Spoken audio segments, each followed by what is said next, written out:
Hi friends, ఈ వీడియోలో మనం టాటా ఇంట్రా V10 ఉంది కదా, ఇది రేడియేటర్ ప్రాబ్లం. అంటే రేడియేటర్ ఫ్యాన్ తిరగట్లేదు, హై టెంపరేచర్ ప్రాబ్లం వచ్చి రేడియేటర్ తిరగట్లేదు. దాన్ని సెలెక్ట్ చేసుకున్నాను. కస్టమర్ ఏంటంటే ఒక 20 కిలోమీటర్లు 25 కిలోమీటర్ల తర్వాత ఆటోమేటిక్గా టెంపరేచర్ అనేది పెరిగిపోయి మన వార్నింగ్ సిగ్నల్ వస్తుంది కదా, రెడ్ సిగ్నల్, అది వచ్చి ఆటోమేటిక్గా ఆఫ్ అయిపోతుంది బండి. మళ్ళీ ఆటోమేటిక్గా ఒక హాఫ్ అన్ అవర్ తర్వాత మళ్ళీ సెలప్ అవుతుంది. మళ్ళీ అదే పెడుతున్నారు. రేడియేటర్ ఫ్యాన్ తిరగట్లేదు. ఇది చెక్ చేద్దాం. ఇది ఇంజిన్ సెలప్ కొట్టున్నాను. అక్కడ 4 పాయింట్లు వచ్చింది కదా, 4 పాయింట్లకే ఫ్యాన్ అనేది ఆన్ అవ్వాలి. ఈ 4 పాయింట్లు కదా, 5 పాయింట్లు 6 పాయింట్లు వచ్చినా కూడా ఆన్ అవ్వట్లేదు అసలు ఫ్యాన్ అనేది. నేను ఆల్రెడీ డాష్ బోర్డ్లో ఫ్యాన్ రిలే వైరింగ్ ఫీజులు అన్నీ చెక్ చేసాను, అంతా నార్మల్గా ఉంది. ఇది పోర్ట్ డెస్ట్గా తిరుగుతుంది. ఇక్కడ బ్యాటరీ దగ్గర ఫీజులు పోతుంటే చెక్ చేద్దాము. ఈ ఫ్యాన్ చూపిస్తాను చూడండి. ఈ ఫ్యాన్ ఉంది కదా, చూడండి, మనకి ఫ్యాన్ అనేది 4 పాయింట్లు వచ్చినా 5 పాయింట్లు వచ్చినా ఆన్ అవ్వట్లేదు. ఫ్యాన్ అనేది రేడియేటర్ ఫ్యాను. ఇది ఆటోమేటిక్గా 4వ పాయింట్ అలా టచ్ అవ్వగానే సరే ఇది ఫ్యాన్ అనేది మనకి ఆటోమేటిక్గా ఆన్ అయిపోవాలన్నమాట. తర్వాత మళ్ళీ 5వ పాయింట్కి వెళ్ళగానే మళ్ళీ ఆన్ అయిపోయి 3 పాయింట్లు వస్తే ఆఫ్ అయిపోతుంది అనమాట. అంటే అప్ అండ్ డౌన్ అవుతుంటుంది అనమాట, ఆఫ్ ఆన్ అవుతుంటుంది అనమాట. రేడియేటర్ కూలింగ్ చేస్తుంది. ఇది ఈ ఫ్యాన్ అనేది తిరగట్లేదు అనమాట. చెక్ చేద్దాం ఒకసారి.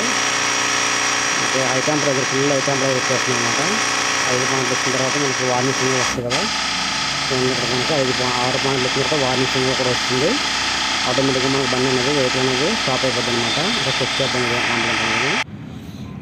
అంత హై టెంపరేచర్ వస్తుందంటే కంపల్సరీగా ఇక్కడ పీజీ డ్యామేజ్ అయిపోతుంది. చూద్దాం. ముందు మెయిన్ పీజ్ బాక్స్ చూసి తర్వాత లోన్ చూద్దాం. ఇది ఎక్కువ డస్ట్లో తిరుగుతుంది కదా, పోర్ట్ ఏరియా చూడండి, డస్ట్ అంతా. దానివల్ల ఇక్కడ పీజ్ బాక్స్ చూద్దాం ముందుగా, అప్పుడు లోన్ పీజ్ చూద్దాం. ఇక్కడైతే బ్యాటరీ బాక్స్ పక్కన ఉంటుంది కదా పీజులు, ఓపెన్ చేద్దాం. ఇది బ్యాటరీ సైన్ ఉంటుంది కదా కేసు,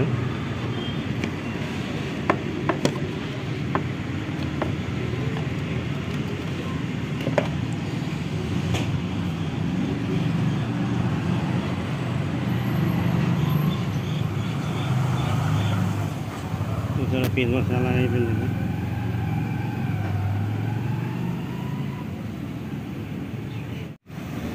సరే, ఎంత కష్టపడుతుంది పీజ్ బాక్స్ అంత.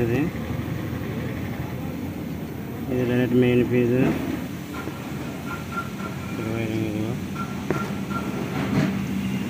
ఆసం పట్టి మొత్తం వైర్ అనేది మనకి కట్ అయిపోయింది సరే.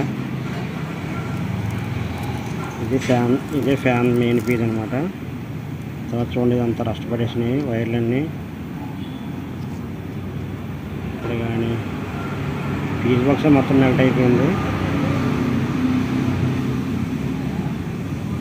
మొత్తం చూసా కదా పీజ్ బాక్స్ ఎలా ఉందో.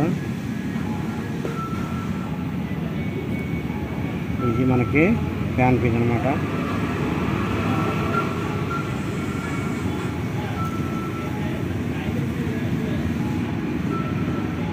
ఈ పీజ్ వేసి చూద్దాం సార్ మనం వైర్ డైరెక్ట్ చేసి.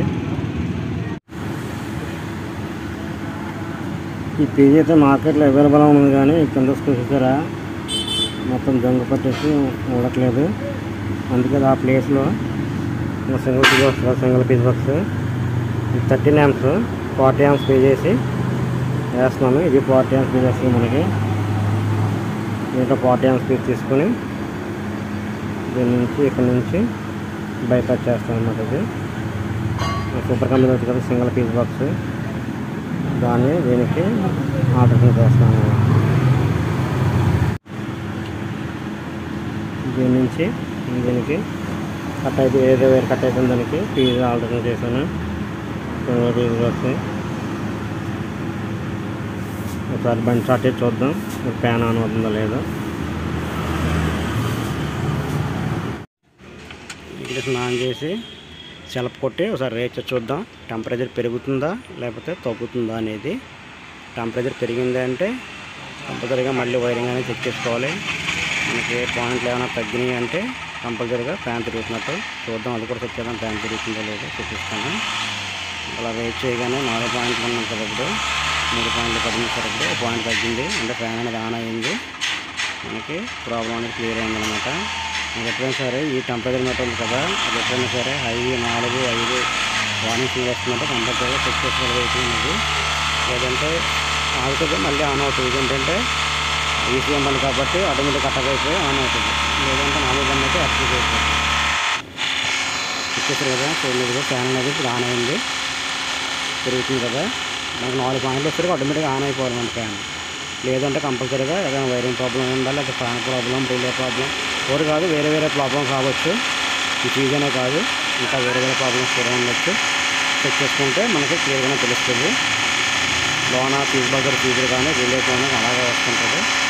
చెక్ చేసుకుని ఇది వీడియోలో ఫ్రెండ్స్. చూడండి, 4 పాయింట్లు వచ్చింది కదా, 4 పాయింట్లు ఆన్ అయింది. మళ్ళీ ఇప్పుడు పాయింట్ పెరిగింది అనమాట. ఇంకా 3 పాయింట్ ఉంది కదా, ఇప్పుడు పాయింట్ అనేది పెరిగింది. అలాగే అప్ అండ్ డౌన్ అవుతుంటుంది అనమాట. అది అప్ అండ్ డౌన్ అవ్వాలి, అప్పుడు మనకు రేటు కానీ కరెక్ట్గా ఉన్నట్టు అనమాట.